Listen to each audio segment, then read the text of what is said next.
Hola chicos, literatura 64. Hemos dado una panorámica del neoclasicismo venido de Francia, con una repercusión doble, claramente diferenciada en el tiempo, una antes de la proclamación de la República Francesa y otra después. Aún así, este señor que vamos a estudiar, Fray Benito Jerónimo Feijóo, un apellido muy gallego, ¿dónde él nació? Nació en un pazo, una casa señorial importante, o por lo menos de cierto abolengo, de cierta clase, posición social. El pazo de Casdemiro, que estaba y sigue estando en la parroquia de Santa María de Melías, en el municipio de Pereiro de Aguiar, en Pontevedra. Los que conocen Galicia saben que los topónimos allí pululan. En cualquier sitio de España basta con decir, oye, nació en Mataporquera, Santander, pum, o Mataporquera, Cantabria, y ya está. Pero en Galicia no, porque está el lugar, ya sabéis que es muy pequeñito, como una aldea, que pertenece a su vez con otras múltiples aldeas separadas 200, 300 metros nada más o menos, y componen la parroquia. Y a su vez las parroquias, también, todas juntitas, componen el concello o concejo, que es el actual municipio. Y ese ya sí, ese es el que tiene nombre, alcalde, consistorio, y ese es el que a continuación pues hacemos seguir de la provincia, en este caso Pontevedra. Nace en 1676, cuando faltan 24 años para el 1700, para principiar el siglo XVIII. Y muere en Oviedo. O sea, nace en Casdemiro, que es un pazo, una casa señorial de Santa María de Melías, qué nombre más bonito. Santa María de Melías, una parroquia de Pereiro de Aguiar, perdón. Y muere en Oviedo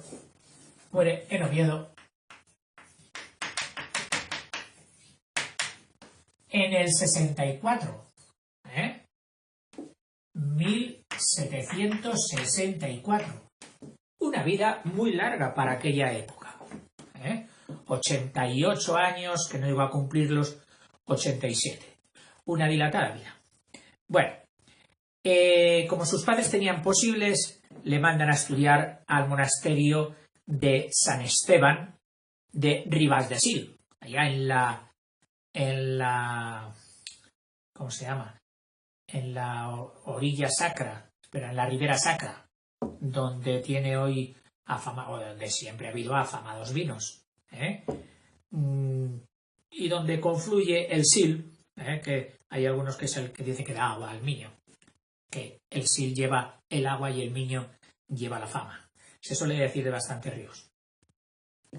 Allí hace sus estudios primarios y a los 12 años, una costumbre, pues sí, muy llevada en aquella época, de ingresar jóvenes, muy jovencitos, en las órdenes religiosas. En concreto, este ingresa en los benedictinos, esa orden religiosa que fue la primera en Europa. Por eso San Benito es el patrón de Europa. Aunque luego no sería de las que más guerra y polemista resultara como dominicos y agustinos, pero sí benedictinos han sido una congregación que tuvo muchas ramas. El Cluny, el Premostrato, los cistercienses, todas esas salieron de la orden de San Benito. muy interesante. Al ingresar, al poco tiempo, pues hace los votos y, entre otros, hace el voto de pobreza. El voto de pobreza le hace desistir, no, renunciar al mayorazgo, es decir, a la herencia y al título que le pertenecía por ser el primogénito de su familia, y por lo tanto se queda sin riquezas de ese tipo. En esta orden lo es todo. Llegó incluso hasta general de la orden, es decir, el superior general de toda la orden benedictina. Fue fundamentalmente profesor. Enseñó por muchos sitios de Galicia, de León, de Salamanca, hasta que recala, con no muchos años, con 33 años, recala en Oviedo y ya se queda allí para toda la vida, hasta los 88, o sea, 50 y pico años. Feijoo y Oviedo están muy fundidos, solo tienes que ir por Oviedo y ves calle Feijoo, monumento a Feijoo, en tiendas, bares, todo. O sea, Feijoo está en Oviedo por todos los lados. Fue realmente muy querido y le quieren mucho. Es un señor que, a pesar de habernos dejado escritos, no publicó hasta bien pasados los 50 años, en el 726, y porque sus superiores le dijeron: oiga, tiene usted muchas cosas escritas, publíquelas. Y entonces él, venciendo esa modestia típica de un buen fraile, porque él fue un buen religioso, recoge muchos opúsculos que hace y los agrupa en un primer tomo del teatro crítico, que así lo llamó, del que luego hablaremos. Y tiene también, es un hombre de dos obras, que luego las veremos. Dos grandes obras. El teatro crítico. Para él, la palabra teatro, y en aquel tiempo significaba eso, teatro crítico, es panorama. Panorama crítico. Es que si llega a poner panorama, oiga, hubiera aparecido una revista. Es que era ese el espíritu de los escritos de Feijoo, era el de una revista. Estaba desde Oviedo, donde él vivía, y desde España, comunicándose por carta. Ya funcionaba, parece que sí, el correo, y debió funcionar bastante bien porque él nos ha dejado un montón de cartas enorme. Por cierto, que todavía no están editadas. Está esperando algún virtuoso que vaya a editarlas y comentarlas, etc. Pues se ponía al corriente porque él se carteaba con lo mejor, con lo más culto, lo más erudito de Europa y de América. Y él, en estos opúsculos, que eran como pequeños ensayos, que algunos luego fueron realmente muy sustanciosos, tanto como que en la literatura se le concede el ser el creador del ensayo español, es decir, el que primero hizo el género de ensayo, ese escrito largo sobre temas de todo tipo, muy variados, pero prestando siempre un talante de investigación, de amor a la verdad, por encima de cualquier otra premisa que no fuera la experimentación y la razón. Las dos palabras que Bacon, el inglés, le había hecho regalo a Feijoo y a otros muchos europeos: investigación, experimentación y la razón. Seguimos. Publica a los 50 años el primer tomo del teatro crítico. Y luego el segundo libro es Teatro Crítico Universal. Y su segunda obra, Cartas eruditas y curiosas.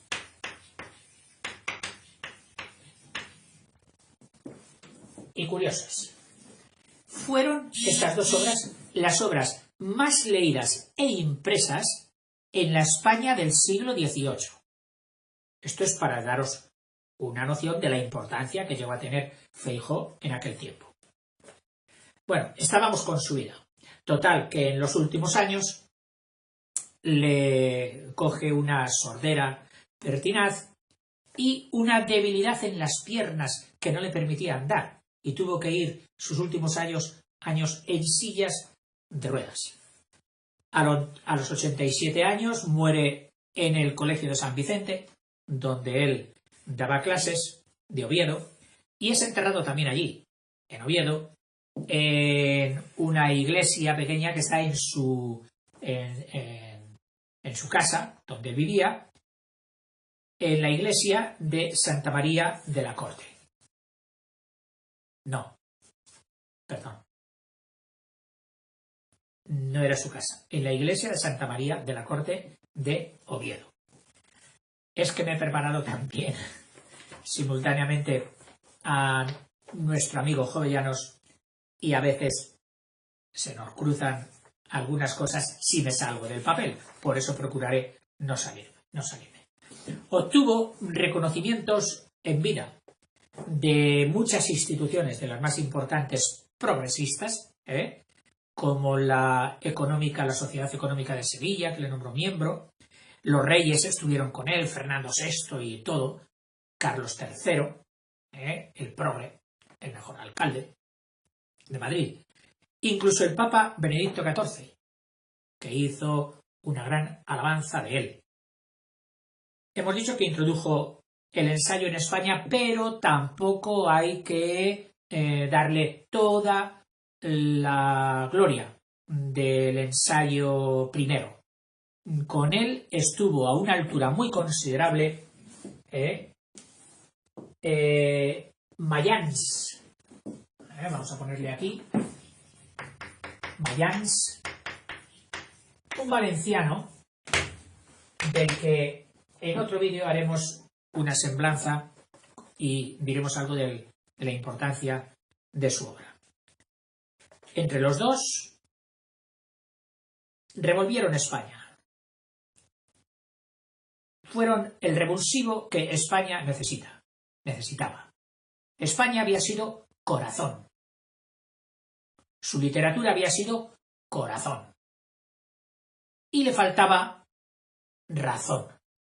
razonamiento. Este razonamiento entró en tromba desde Europa, pero por Francia, donde cogió su sello afrancesado. Y necesitábamos personas que, amando España, siendo patriotas, porque lo fueron, y estoy hablando ahora en plural de Feijóo y de Jovellanos, le dieran esa dosis de razonamiento, de cientifismo, de modernidad, de experimentación, de pragmatismo, que España no había querido coger durante muchos siglos por conservar la esencia de su espíritu, que ante todo era la esencia católica. La institución que España hizo precisamente para conservar este espíritu ciertamente cerrado a Europa fue la Inquisición. Y el padre Feijóo, cada vez que podía, pretendía quitar importancia a la Inquisición. Él sabía muy bien lo que eran las supersticiones, y había mucha superstición en la España de aquella época, y él, siendo gallego, tierra de meigas, ¿qué le vamos a contar a él de supersticiones? Las tenía muy bien definidas y quería erradicarlas todas.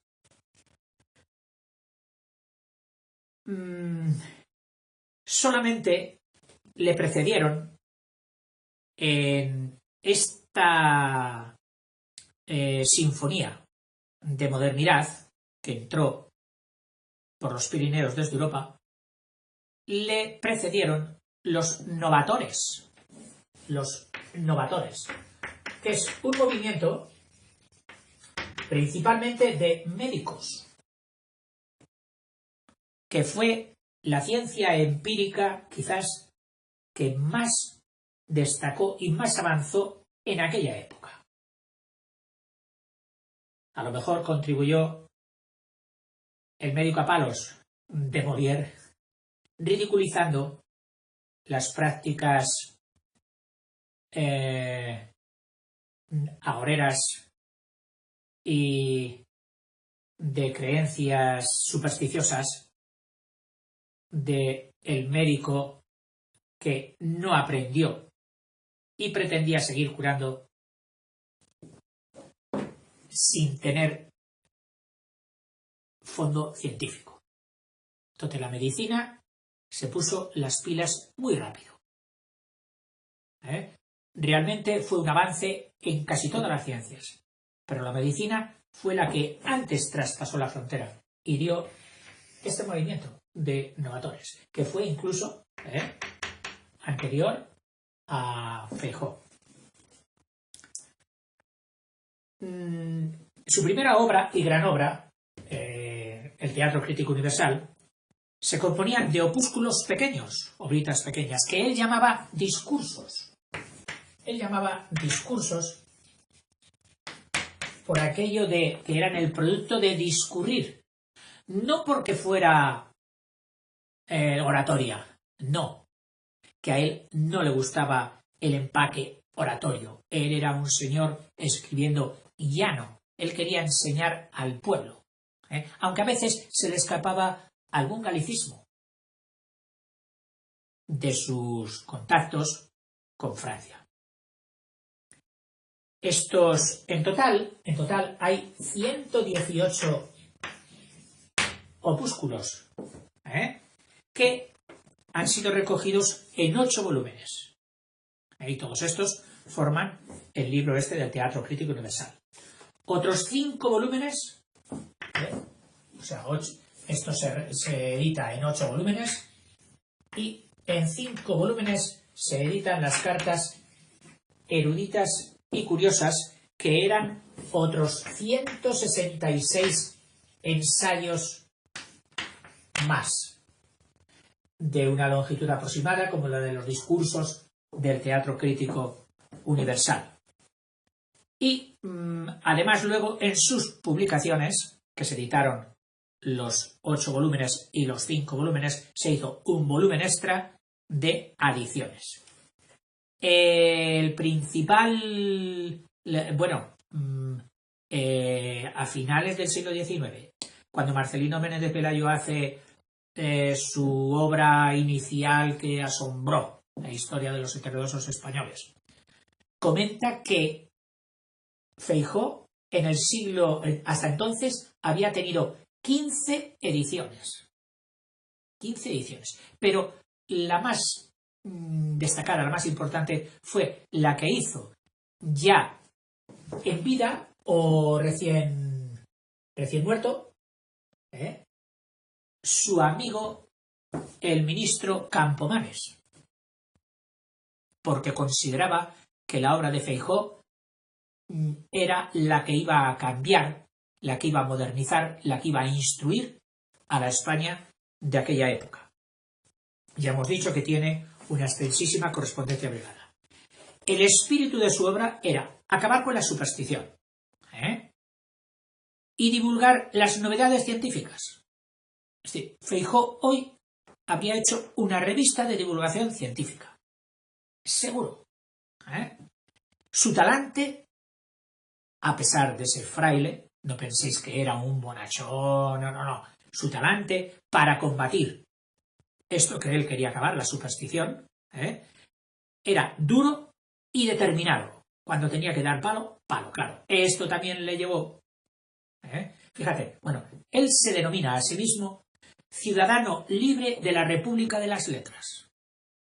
Dice, ni esclavo de Aristóteles, Es decir, no me someto a Aristóteles con una visión como si yo fuera esclavo de él, ni tampoco aliado de sus enemigos. O sea, él reclama para él la objetividad del centro. Escucharé siempre, antes que a cualquier autoridad privada, que si dijo San Fulano, que si dijo el médico antiguo, que si... No. Antes que a cualquier autoridad privada, escucharé a dos. A mi experiencia y a mi razón. Vamos, etimológicamente lo que hoy llamaríamos un libre pensador. Aunque libre pensador luego ha cogido otra connotación de un poco ácrata. Pero bueno, es lo que él reclama para sí. Pero tenía un tope, un límite. Era religioso y por lo tanto se sometía sus juicios y dictámenes a la ortodoxia católica. Lo que según algunos críticos, lógicamente de hoy, consideran que fue la parte de libertad que le faltó para ser un auténtico ensayista del todo, completo. Ese respeto a no contradecir la ortodoxia católica fue el que le ponía cotas, el que le ponía límites que él, de no haberlos tenido, habría brillado muchísimo. Por supuesto, él no fue no cayó en el anticlericalismo de los enciclopistas franceses, ni de Voltaire. No. Era un gran curioso, le gustaba todo. Tenía un estilo llano y atractivo, se lee muy bien. Le seducían los nuevos hallazgos científicos, pero sin embargo no hizo nunca ninguna teoría para aplicarlos a la sociedad, a la realidad. Le daba susto la experimentación social. A lo mejor pensaba como aquel que dice, oye, los experimentos con gaseosa, no con Chandon. Como diciendo, meterlos... Claro, ¿y por qué tenía miedo? Porque él no ocupó nunca ni quiso ocupar cargo político, como si hará Jovellanos. Jovellanos quiso introducir todas estas novedades y hallazgos científicos en la sociedad. Él no. Él decía, yo soy un teórico. Yo doy palo contra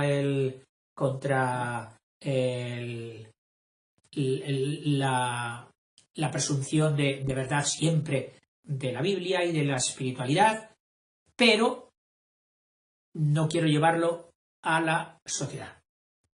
Tenía susto. A lo mejor es que ya estaba intuyendo los movimientos revolucionarios de Francia y no quería que pasaran en su patria. Aplicaba las ídolas o que son como las ídolas de Bacon, que son como las ataduras o dependencias que estorban a el hallazgo de la verdad. Es decir, para ser objetivo, según Bacon, había que huir de las ídolas,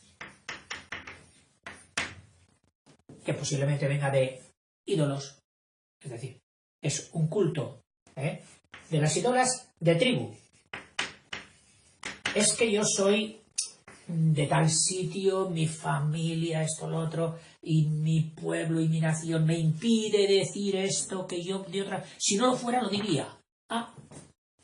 Esto hoy está muy